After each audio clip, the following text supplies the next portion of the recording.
वर्ष की ढेर सारी शुभकामनाएं, ढेर सारी बधाई। उम्मीद करता हूं कि ये साल हम सबके जीवन का एक बेहतर साल साबित हो। यकीनन साल की शुरुआत में ही बिहार में राजनीतिक तौर पर कई हलचलें हुई हैं, पर इन तमाम हलचलों के बीच कम से कम एक ये बात अच्छी आई कि एक लंबे समय से हम लोगों को जिस बात का इंतजार था, उस इंतजार को इस साल की शुरुआत में पूरा किया। लंबे समय से हम लोग चाहते थे कि हमारे देश के प्रधानमंत्री आदरणीय नरेंद्र मोदी जी की सोच हम लोग बिहार में भी उतार सकें। जिस तरीके से देश के विभिन्न राज्यों में उनके नेतृत्व में वो राज्य आगे बढ़ रहे हैं, हमारा बिहार भी आगे बढ़े, तो कम से कम उनके सोच वाली एक सरकार बिहार में आई है। आज मैं जिस कार्यक्रम में आया हूँ, ये राजनीतिक मंच नहीं है, राजनीति की ज्यादा बातें नहीं करूंगा, पर हाँ, आज जिस उद्देश्य से यहाँ पर आया वो उद्देश्य मेरे दिल के काफी करीब है। मुझे खुशी है कि आज एक ऐसे कार्यक्रम में सम्मिलित होने का मुझे सौभाग्य मिला। एक अस्पताल के उद्घाटन का मुझे मौका मिला। लंबे समय से बिहार फर्स्ट, बिहारी फर्स्ट के माध्यम से ये मेरी चाहत रही है कि बिहार भी बनिस्बत बाकी राज्यों के एक विकसित राज्य बने, और वो तब बन सकता है जब बिहार में बुनियादी जरूरतें गांव-गांव, घर-घर तक पहुंचे, और उन बुनियादी जरूरतों में शिक्षा के साथ साथ, रोजगार के साथ साथ स्वास्थ्य सेवाओं का हमारे गांव, हमारे घर तक पहुंचना बहुत अनिवार्य है। आज भी हम लोग देखते हैं कि हमारे गांव घर के लोग अपने इलाज के लिए दिल्ली, मुंबई तक जाते हैं। महिलाएं यहाँ पर मौजूद है, बुजुर्ग यहाँ पर मौजूद है। इनको मैं देखता हूँ कि किस तरीके से दिल्ली में एम्स के सामने लाइन लगाकर दिनों तक इंतजार करते हैं डॉक्टर से मुलाकात करने का। पर आज कम से कम विश्वास के साथ कह सकता हूँ कि ये इंतजार छातापुर की जनता को नहीं करना पड़ेगा।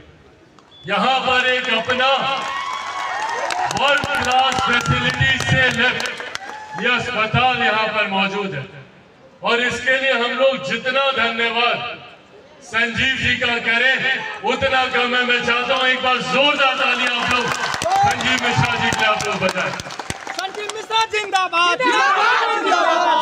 पनोरमा ग्रुप के तहत इन्होंने कई अलग अलग कार्यों को अंजाम दिया, जिसने यकीनन हमारे प्रदेश की जनता को, बिहारियों को सुविधाएं तो दी, पर वही न सिर्फ प्रदेश के स्तर पर बल्कि राष्ट्रीय स्तर पर भी इन्होंने एक अपनी पहचान बनाने का काम किया। जहां एक तरफ गरीबों को, समाज के ऐसे वर्ग के लोगों को जो आज भी बहुत कम व्यवस्था में अपना गुजारा कर रहे हैं, उनको जहां इन्होंने अफोर्डेबल हाउसिंग देने का इन्होंने काम किया, वही शिक्षा के क्षेत्र में आज हम लोग जिस प्रांगण में हम लोग मौजूद हैं, इस तरीके के कई ऐसे स्कूल चलाकर जहां पे गरीब बच्चों को शिक्षा के उच्च स्तर से उनका राह एक करने का काम इन्होंने किया, और आज उसमें एक नया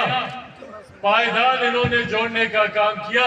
स्वास्थ्य के क्षेत्र में भी इन्होंने जाकर अभी हम लोग अस्पताल का हम लोग उद्घाटन करके आए, और मैं कम से कम इतना दावे के साथ कह सकता हूँ कि मैं भी देश विदेश के कई अस्पतालों में घूमा हूँ, पर जो सुविधाएं देश के बड़े बड़े अस्पतालों में है, वो सुविधाएं आप सबके लिए यहाँ पर भी उपलब्ध कराई गई है। ये हम सब के लिए एक बड़ी उपलब्धि है। आने वाले दिनों में यकीनन उसका और विस्तार किया जाएगा। पर हम जहां मैं संजीव जी को इनके कई योजनाओं के लिए ढेर सारी शुभकामनाएं देता हूं और कहता हूं कि भैया आपका ये व्यवसाय फले फूले, वहीं कम से कम मैं अस्पताल के लिए ये नहीं कहूंगा, मैं ये नहीं कहूंगा कि वहां पे ज्यादा लोग आए, ज्यादा भीड़ लगे। मैं चाहता हूं कि हमारा प्रदेश एक स्वस्थ प्रदेश रहे। मैं चाहता हूं कि हर बिहारी स्वस्थ रहे। भगवान न करे कभी किसी परिस्थिति में हम लोगों को अस्पताल जाना पड़े। पर हाँ, ये शिकायत हम लोग की जरूर रही कि जहां हमारे देश के बाकी राज्य शिक्षा, स्वास्थ्य, व्यवसाय, IT सेक्टर, अलग अलग क्षेत्रों में तीव्र गति से आगे बढ़ रहे हैं, वहीं हमारे प्रदेश को जिस गति से आगे बढ़ना चाहिए था वो गति अभी तक हमारे प्रदेश को प्रदान नहीं है। और इसका बहुत बड़ा कारण भी रहा कि एक लंबे समय तक हमारे राज्य ने विरोधाभास की सरकारें देखी। केंद्र में कोई और सरकार, राज्य में कोई और सरकार। जब केंद्र में UPA की थी तो राज्य में NDA की थी, जब NDA की थी तो यहाँ पे महागठबंधन की थी। पर आज जब हमारे राज्य में एक डबल इंजन की सरकार है, केंद्र की ही तर्ज पर जब राज्य में भी सरकार है, तो मैं उम्मीद करता हूं कि हम लोगों के जितने सपने हैं, युवाओं की जितनी जरूरतें हैं, आने वाले दिनों में कम से कम उसे पूरा किया जाए। मैं उम्मीद करता हूं कि कम से कम अब हमारे बिहार के युवाओं को दूसरे राज्य, दूसरे प्रदेश शिक्षा, रोजगार के लिए नहीं जाना पड़ेगा। मैं खुद देखता हूं और ये बात मुझे तकलीफ देती है कि भैया क्यों हमारे ही बच्चों को दिल्ली, गुरुग्राम, नोएडा, बेंगलुरु, अलग अलग राज्य जाना पड़ता है रोजगार के लिए।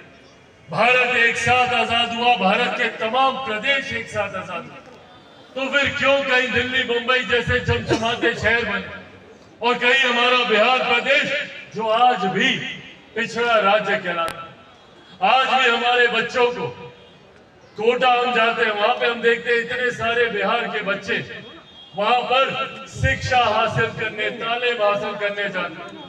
कोटा में पढ़ने वाला बिहारी, पढ़ाने वाला बिहारी, अधिकांश शैक्षिक संस्थानों के मालिक वहां पे बिहारी, पर व्यवस्था राजस्थान। क्यों ये व्यवस्था बिहार में नहीं हो सकती? क्यों ये पटना में नहीं हो सकती, दरभंगा में नहीं हो सकती, भागलपुर में नहीं हो सकती, सुपौल में नहीं हो सकती? क्यों बिहार के अलग अलग जिलों में हम लोग इस तरीके से एजुकेशनल हब नहीं बना सकते? मेरी संजीव जी से इस विषय में चर्चा हो रही थी और इनसे मैंने आग्रह किया और मेरे आग्रह से पहले ही इन्होंने ये रोड मैप तैयार किया हुआ था। इनसे मैंने कहा कि भैया जब शिक्षा के क्षेत्र में आप 12वीं तक का स्कूल आप चला ही रहे हैं, तो अब इसको आगे बढ़ाने की भी सोच हम लोग को लानी चाहिए। तुरंत इन्होंने छूटते ही कहा कि हम लोग मेडिकल कॉलेज पर हम लोग काम कर रहे हैं और वो दिन दूर नहीं जब छातापुर में एक अपना मेडिकल कॉलेज होगा। इस सोच के साथ हम लोग आगे बढ़ने का हम लोग प्रयास करें। सपने कई सपने पूरे हुए हैं, कई अभी पूरे होने बाकी हैं, पर मुझे उम्मीद है, विश्वास है संजीव जी पर, इनकी टीम पर, पूरे पैनोरमा ग्रुप पर कि ये इच्छा शक्ति जिसकी जरूरत है हमारे राज्य में इस तरीके के संस्थानों को खोलने की, कम से कम वो इच्छा शक्ति इनके पास है। कई लोग हैं जो अपने क्षेत्र, अपने गांव, अपने प्रदेश से आगे निकलकर भूल जाते हैं अपने क्षेत्र, अपने प्रदेश के लोगों को। पर खुशी होती है मुझे ऐसे लोगों को देखकर जो खुद आगे बढ़ते हैं और अपने क्षेत्र, अपने गांव को भी अपने साथ हाथ पकड़कर आगे बढ़ाकर लेकर जाने की सोच रखते हैं। उस सोच के साथ संजीव जी काम करते हैं। आज इन्होंने अपने गांव में, अपने क्षेत्र में हर वो सुविधा देने का इन्होंने प्रयास किया जो इन्होंने बिहार के बाकी राज्यों, बाकी जिलों में भी जो इन्होंने दी। आने वाले दिनों में मैं उम्मीद करता हूं कि इसी तरीके से पैनोरमा ग्रुप साफ सुथरी सभी के साथ आगे बढ़ने का ये लोग काम करेंगे। ईमानदारी के साथ लोगों की सेवा का भाव ये बहुत कम व्यवसायियों में देखने को मिलता है।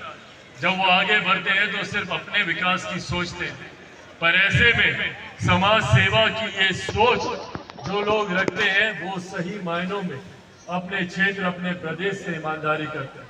इसी ईमानदारी के साथ ये आगे बढ़ेंगे। मैं उम्मीद करता हूँ बिहार फर्स्ट, बिहारी फर्स्ट जिस विजन के साथ लोक जनशक्ति पार्टी रामविलास आगे बढ़ने का काम कर रही है, उसमें भी इन्हीं तमाम प्रावधानों का हम लोगों ने जिक्र किया। बिहार फर्स्ट, बिहारी फर्स्ट चाहता है कि बिहार के हर एक प्रखंड में, संभवतः हर एक पंचायत में अच्छे विद्यालय खुले, अच्छे कॉलेजेस खुले, हर एक जिले में, हर एक प्रखंड में आईटी सेक्टर की सुविधाएं मौजूद हो, अलग अलग जिलों में बड़े बड़े उद्योग खुले। इस सोच के साथ बिहार फर्स्ट, बिहारी फर्स्ट आगे बढ़ने का काम कर रहा है और उसी सोच को कहीं ना कहीं संजीव जी भी अपनाने का काम करते हैं। ये भी उसी सोच के साथ बढ़कर बिहार फर्स्ट, बिहारी फर्स्ट को धरातल पर उतारने का ये प्रयास कर रहे हैं। आने वाले दिनों में मैं चाहता हूं कि और ऐसे लोग आगे आए। अगर एक विकसित बिहार के निर्माण को, विकसित बिहार अगर हम लोग को बनाना है, हमारे पूर्वजों ने जो बिहार का सपना देखा था, मेरे खुद के नेता, मेरे खुद के पिता आदरणीय रामविलास पासवान जी लंबे समय तक संघर्ष किया इस उम्मीद से, जिस बिहार का सपना उन्होंने देखा उस सपने को वो पूरा कर सके। हमारे पूर्वजों ने, हमारी पिछली पीढ़ी ने ये सपना देखा, पर यह जिम्मेदारी अब हम युवा पीढ़ी के ऊपर है कि उनके इस सपने को हम लोग पूरा करें। आने वाले दिनों में इस लक्ष्य के साथ हम लोग आगे बढ़े कि बिहार को एक विकसित राज्य बनाना। हमारे प्रधानमंत्री जी ने 2047 में देश को विकसित देश बनाने का लक्ष्य रखा है, पर वो लक्ष्य तभी पूरा होगा जब हमारे देश का हर एक राज्य विकसित राज्य बने। इसी दृष्टि में बिहार का भी आने वाले दशक विकास के मापदंड पे तीव्र गति से आगे बढ़ने का लक्ष्य होना चाहिए। उसी दिशा में मैं बिहार फर्स्ट, बिहारी फर्स्ट के साथ आगे बढ़ने का काम कर रहा हूँ। बिहार के अलग अलग जिले में जाकर वहां से जुड़ी हुई तमाम सुविधाओं को धरातल पर उतारने का प्रयास कर रहा हूँ, और न सिर्फ इंफ्रास्ट्रक्चर, न सिर्फ शिक्षा, न सिर्फ स्वास्थ्य, बल्कि समाज के हर उस क्षेत्र में मैं उसको आगे बढ़ाने का कार्य कर रहा हूं जो हमारी भावनाओं से भी जुड़ा हुआ है। पिछले दिनों हम लोगों ने अयोध्या में भव्य राम मंदिर के निर्माण को देखा। मेरा सपना है कि जिस तरीके से अयोध्या में भव्य राम मंदिर का निर्माण हुआ है, उसी तरीके से सीतामढ़ी में मेरी माता सीता का भी उतना ही भव्य मंदिर का निर्माण होना चाहिए। यह आस्था का विषय है, पर आस्था के साथ साथ उस क्षेत्र के विकास का भी विषय है। आज जाकर देख लीजिए, अयोध्या में छोटे बड़े वहां पर अनगिनत होटल खुलने लग गए। वहां पर अनगिनत छोटे मोटे व्यवसायियों को वहां पर अपना व्यवसाय बढ़ाने का अवसर मिलने लग गया। वहां पर कई दुकानें खुली, उस क्षेत्र की आमदनी धीरे धीरे बढ़ने लगी। सोचिए, अगर इसी तरीके से हम लोग अपने क्षेत्र में अलग अलग जगहों पे इस तरीके का अगर हम लोग निर्माण कर सकें, सीतामढ़ी में माता सीता का हो, पटना साहिब में गुरु गोविंद सिंह जी का हो, वैशाली और लछवाड़ में भगवान महावीर का हो, बोध गया में गौतम बुद्ध का हो। सोचिए, अगर इन क्षेत्रों का विकास अयोध्या की तर्ज पर हो, उतना ही भव्य निर्माण हो, आने जाने का रास्ता जोड़ दिया जाए, तो सोचिए उस क्षेत्र का कितना विकास हो। इस सोच को हम लोगों को आगे बढ़ाकर लेकर जाने की जरूरत है, तभी हम लोग सही मायनों में आने वाले दिनों में बिहार को एक विकसित राज्य बना सकेंगे। इस दिशा में मैं काम कर रहा हूं, पर मैं जानता हूं कि अकेला चिराग पासवान इसमें कुछ नहीं कर सकता। बिहार फर्स्ट, बिहारी फर्स्ट को जरूरत है आप सबके साथ की, आप सबके समर्थन की। इस उम्मीद के साथ कि इस सोच को आप सबका साथ मिलेगा, इस उम्मीद के साथ कि संजीव जी को आने वाले दिनों में जिस भी प्रोजेक्ट को ये धरातल पर उतारने का ये प्रयास करे, उसमें आप सबका सहयोग इनको मिले, ये उम्मीद आप सबसे रखता हूं, यह अपेक्षा आप सबसे करता हूं। साथियों, अंत में एक बार फिर से पैनोरमा ग्रुप को ढेर सारी बधाई देता हूं, ढेर सारी शुभकामनाएं देता हूं, और साथ ही में इनके विद्यालय का ये चौथा एनुअल डे भी है, इसके लिए भी इनको ढेर सारी शुभकामनाएं देता हूँ। यहाँ पर मौजूद तमाम बच्चों के उज्जवल भविष्य की कामना करता हूँ। शिक्षकों को आपके ऊपर बिहार के भविष्य के निर्माण की एक बड़ी जिम्मेदारी है। उस जिम्मेदारी को आप लोग पूरा कर सके, उसके लिए आप सबको ढेर सारी शुभकामनाएं देता हूँ। मौजूद यहाँ पर आदरणीय बुजुर्ग माताएं बहनें, मेरे तमाम नौजवान युवा साथी जिन्होंने इतने उत्साह के साथ मेरा स्वागत हम लोग जब अस्पताल में गए थे उन्होंने किया।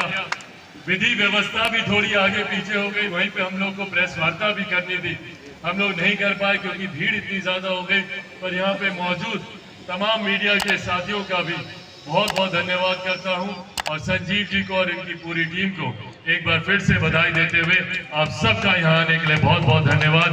जय हिंद, जय बिहार। बहुत ही अच्छी सोच माननीय श्री चिराग पासवान जी का जो कल्पना है, चिराग पासवान निश्चित रूप से तमाम चिराग भैया जिंदाबाद। शुभकामनाएं इनके साथ है और चाहते हैं कि इनके कांधे पर बिहार की जिम्मेदारी मिले और इनके सुंदर सोच को जल्द ही मंजिल मिले।